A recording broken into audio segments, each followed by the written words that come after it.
अस्सलाम वालेकुम दोस्तों, ट्रू स्टोरी चैनल में आपको खुश आमदीद। मियाँ बीवी ज़िंदगी के गाड़ी के दो पहिए हैं और मिलकर दुख सुख में साथ चलते हैं, मगर बाज़ औक़ात ये साथ बोझ बन जाता है और जल्दबाजी में कोई फ़रीक ऐसा फ़ैसला कर बैठता है जो न सिर्फ मियाँ बीवी बल्कि आइंदा नस्लों की ज़िंदगियों को भी मुतासर करता है।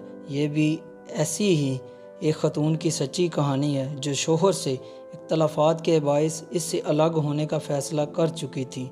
ये लें बीबी, यहाँ अपने दस्तखत करें। वकील ने एक खाने की तरफ इशारा करते हुए इसके सामने कलम और खुलाक के पेपर रख दिए। इसने आंखें उठाकर वकील की तरफ देखा और फिर गोद में रखे हाथों के नाखून खुरचने लगी। उसके अंदर तरफाती कैफियत की अलामत थी। उसकी ये कैफियत देखकर साफ ज़ाहिर होता था कि वो फ़ैसला करने के बावजूद भी ज़हनी तौर पर परेशान है। आप जब तक इस पेपर पर दस्तखत करें तब तक मैं अपने असिस्टेंट को एक केस समझाऊँ। वकील ये कहता हुआ कमरे से जाने लगा, फिर रुक कर बोला, आप बेफिक्र रहें, इंशाअल्लाह पहली पेशी पर ही फ़ैसला आपके हक़ में हो जाएगा। ये कहते हुए वो ऑफिस से बाहर निकल गया और वो ये सोचने लगी कि क्या फ़ैसला इसके हक़ में होगा या उसके ख़िलाफ़। वो केस तो शायद जीत जाएगी मगर अपना सब कुछ हार भी तो देगी। 3 लफ्ज़ों की सूरत ये हार क्या असर दिखाती है वो अच्छी तरह जानती थी। वो तो उस तरह की हार की चश्मदीद गवाह थी, बल्कि इससे सबसे ज़्यादा मुतासर वही हुई थी। मैं तुम्हें तलाक देता हूँ। 3 बार दोहराए जाने वाले इन लफ्ज़ों ने इससे क्या कुछ छीन लिया था। उस वक़्त उसका नन्हा सा ज़हन इन लफ्ज़ों की हकीकत समझने से कासिर था। उसे तो बस इतना याद था कि इसके बाद इसकी माँ उसे लेकर उसकी नानी के घर आ गई थी, जहाँ कई दिन तक सोग मनाया गया था। वो अपने नन्हे मुन्ने हाथों से माँ के आंसू साफ़ करती एक ही सवाल दोहराती थी, अम्मा हम घर कब जाएंगे, बाबा कहाँ हैं? और इसकी माँ करख्त आवाज़ में कहती, मर गया तेरा बाबा, और वो सहम सी जाती। फिर हालात से इसने जैसे समझौता कर लिया था। इससे अपनी माँ के आंसू ना देखे जाते। इसके नन्हे जहन ने एक ही फ़ैसला किया कि इसके बाबा जालिम हैं, इसकी माँ इन्हीं की वजह से रो रही है। इसे बाप से नफ़रत हो गई। वो स्कूल जाने लगी। इसे सब अच्छा लगने लगा। हालात के थप्पड़ों ने इसे नन्ही उम्र में समझदार बना दिया था। एक रोज़ वो स्कूल से घर आई तो सब उसके मुंतज़िर थे। कुछ अजनबी लोग नानी के घर बैठे थे। ये लो आ गई ज़हदा की बेटी। नानी ने उसे उन लोगों के सामने किया तो वो पीछे हटने लगी। सलाम करो बेटी, नानी ने हुक्म दिया, और जवाब में उसने अपने नन्हे मुन्ने हाथ उन लोगों के सामने कर दिए। उन लोगों ने उसके सर पर हाथ फेरा और कुछ रुपए उसकी हथेली पर रख दिए। जाओ खेलो शाबाश, नानी ये कहते हुए वो माँ की तरफ भागी। उस रात उसकी माँ ने जब उसको अपने सामने लटाया तो माँ के कपड़ों से उठने वाली परफ्यूम की खुशबू उसे चुभने लगी। माँ ने उसे कहा, हुर्मत आपको पता है कि हम आपके बाबा के यहाँ नहीं रह सकते। इस घर में एक और औरत आ गई है। और वो बस माँ को देखी गई। माँ फिर कहने लगी, बेटा आपने अब यही नानों के साथ रहना है, क्यों ना कि आपकी अम्मा यहाँ भी नहीं रह सकती। और वो बस ये सोच रही थी कि इसकी माँ यहाँ अपनी माँ के साथ क्यों नहीं रह सकती। इसके बाप के घर आने वाली दूसरी औरत कौन है? वो वहाँ क्यों आई जबकि वो खुद बाप के घर रहती थी? उसे वहाँ से क्यों निकाला गया? अम्मा आप कहाँ जा रही हैं? उसके मासूम लहजे ने माँ की आंखों में भी आंसू भर दिए। एक और घर बस। वो इससे ज़्यादा कुछ ना सोच सकी। उस रात वो अपनी माँ से यूं लिपट कर सोई गोया उसकी माँ का ये सीना उसे फिर कभी नसीब ना होगा। मेरी गुड़िया मुझे दो।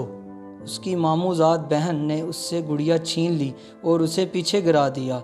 वो रोने लगी और नानी के पास चली गई। चुप कर जा, वो इसकी तो थी ना, उसने ले ली। चल मैं तुझे नई गुड़िया ला दूंगी। उसकी नानी ने उसे बुलाना चाहा। नहीं, मुझे अभी चाहिए। वो ज़ोर ज़ोर से रोने लगी। चुप कर, नहीं चाहिए तो जा अपने बाप से कह ला दे तुझे नई गुड़िया, अभी चाहिए। चल हट। नानी उसे परे धकेलते हुए उठ गई और वो रोती सिसकती सबकी नज़रों से ओझल हो गई। एक कोने में खड़ी कितनी देर रोती रही। फिर ना तो उसने गुड़िया मांगी, ना जिद की।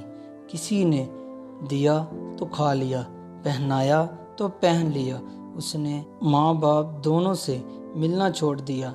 दिन महीने और महीने साल बनते गए और फिर वो नानी के घर को भी छोड़ आई।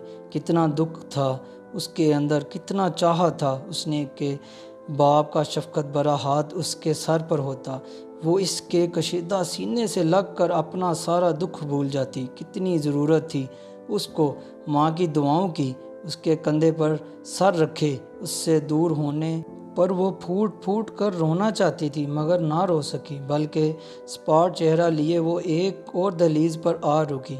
उस वक़्त जब उसकी ज़िंदगी में भी ऐसा ही मोड़ आ पहुंचा था कि अपनी ज़िंदगी का साथी ही सबसे बड़ा मुखालिफ नज़र आ रहा था।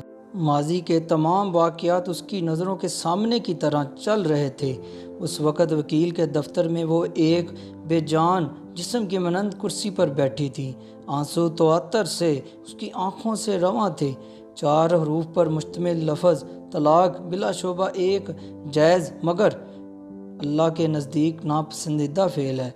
ये एक लफ्ज़ नहीं बल्कि वो सज़ा है जो ना सिर्फ 2 लोगों को एक दूसरे से अलग करती है, बल्कि इस आग में उन 2 लोगों से मुंसलिक कई दूसरे अफराद भी जल कर राख हो जाते हैं। वो इस आग में जल चुकी थी। उसे इसकी तपश का बखूबी अंदाज़ा था, कैसे हर कदम पर बूंद बूंद खुशियों की बरसात को तरसती थी। आपने दस्तखत कर दिए? वकील साहब वापस ऑफिस में आ गए। वो सिर्फ 5 मिनट के लिए गए थे, मगर इन 5 मिनट में इसने अपना माजी और अपना मुस्तकबिल अपनी बेटी की शक्ल में देख लिया। इसलिए इसने फैसला कर लिया कि एक और हुर्मत को कोने खुदरों में मुंह छुपा कर रोने से बचाने का फैसला कि यही माँ की अजमत है। बीबी दस्तखत करे। वकील ने उसे दोबारा कहा, अम्मा घर चलें? उसके घुटने से लगी बच्ची कह रही थी, हाँ बेटा चलो। वो ये कहते हुए उठ खड़ी हुई। अरे आप मुकदमा नहीं दायर कर रहे? वकील ने हैरान होकर उससे पूछा। कैसा मुकदमा वकील साहब? फैसला तो हो चुका। मैं हारना नहीं चाहती और मेरी जीत मेरे शोहर के साथ रहने में है। तो जी दोस्तों, ये थी आज की कहानी। अगर आपको मेरी कहानी अच्छी लगी हो तो प्लीज़ वीडियो को लाइक करें और चैनल पे आप नए हैं तो प्लीज़ सब्सक्राइब ज़रूर कीजिएगा। तो नेक्स्ट वीडियो तक दीजिएगा इजाज़त। दुआओं में याद रखें। अल्लाह हाफिज़। अल्लाह निगहबान।